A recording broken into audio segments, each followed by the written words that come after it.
Hello, good evening सर्वांना. सोलापूरच्या शहराच्या मध्यभागी हे मंदिर आहे, सिद्धरामेश्वर मंदिर. महादेवाचं मंदिर आहे. महादेवाच्या मंदिराला खूप गर्दी असते श्रावण महिन्यात. सोलापूरला आले होते म्हणून म्हणलं चला दर्शन घेऊन येऊया म्हणलं. आणि सोलापूरला हे मंदिर पूर्ण दगडी बांधकामाचं आहे बघा. खूप पुरातन काळातलं मंदिर आहे हे. आणि इथे गणपतीचं मंदिर आहे. गणपतीचं मंदिर पण आहे. गणपतीच्या मंदिराच्या बाजूनी पाठीमागून पूर्ण तलाव आहे. म्हणजे मंदिरच तलावामध्ये आहे हे पूर्ण मंदिर. आणि मंदिराच्या आतमध्येच समाधी पण आहे. हे बघा, हे मंदिर आहे. हिच्या मागं तलाव आहे. तलावाला खूप सुंदर कुंपण केलेलं आहे, कारण लहान मुलं वगैरे जातात, पडतात. तलाव खूप खोल आहे. इथं पण महादेवाची पिंड आहे. 2 ठिकाणी ठेवलेले असं. हे अगोदरच आहे, बनवलेलंच आहे. सिद्धरामेश्वर हे एक खूप भक्त होते महादेवाची. त्यांना महादेव प्रसन्न झाले आणि दैवी शक्ती होती त्यांना. त्याच्यामुळे ते हे मंदिर आहे महादेवाचं, सिद्धरामेश्वर. मग आम्ही मंदिराच्या आतमध्ये गेलो. हे फुलांनी सुभूषित केलेलं आहे. ते समाधी आहे. मस्तपैकी पक्षी पण आकाशामध्ये चालले होते, दिवस मावळले होते.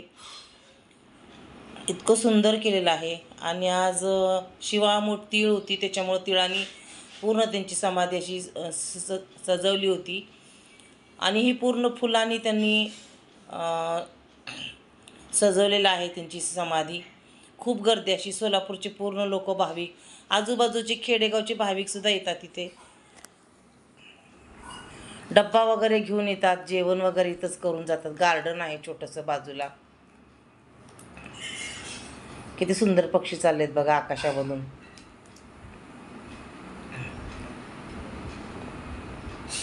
खूप छान केलंय. फुलांनी सजावट खूप सुंदर केलेली आहे. आम्ही लहानपणापासून मंदिरात येतो, पण मी आता राहायला गेली तिथं नाही आहे मी आता. मी सध्या पुण्याला राहते, पण सोलापूरला आल्यानंतर जरूर ह्या मंदिरात येऊन दर्शन करते. जेव्हा श्रावण महिना नाही आहे तेव्हा पण मी येऊन दर्शन करून जात असते.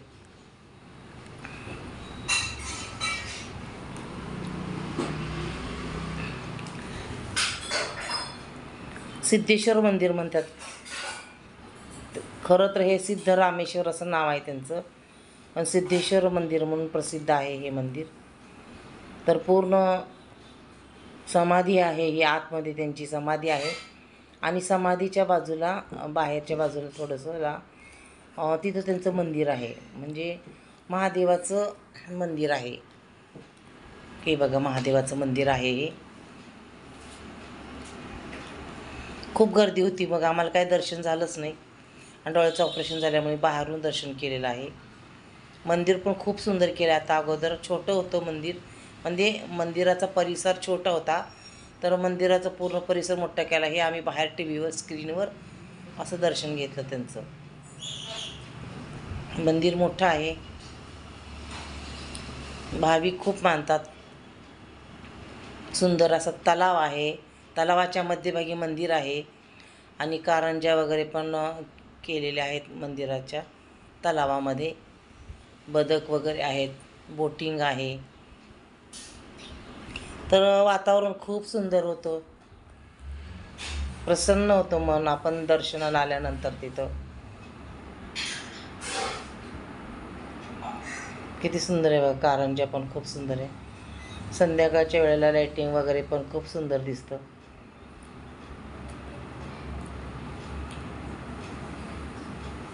मंदिराच्या बाजूने पूर्ण झाडे आहेत, हिरवीगार झाडे आहेत.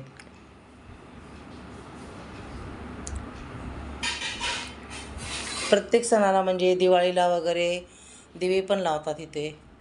खूप सारे दिवे लावतात. हजारो दिवे, लाखो दिवे लावतात इथे. संध्याकाळच्या वेळेला खूप सुंदर पाण्यामध्ये पूर्ण मंदिराची प्रतिकृती पडते. पूर्ण मंदिराचे पाण्यामध्ये प्रतिबिंब पडते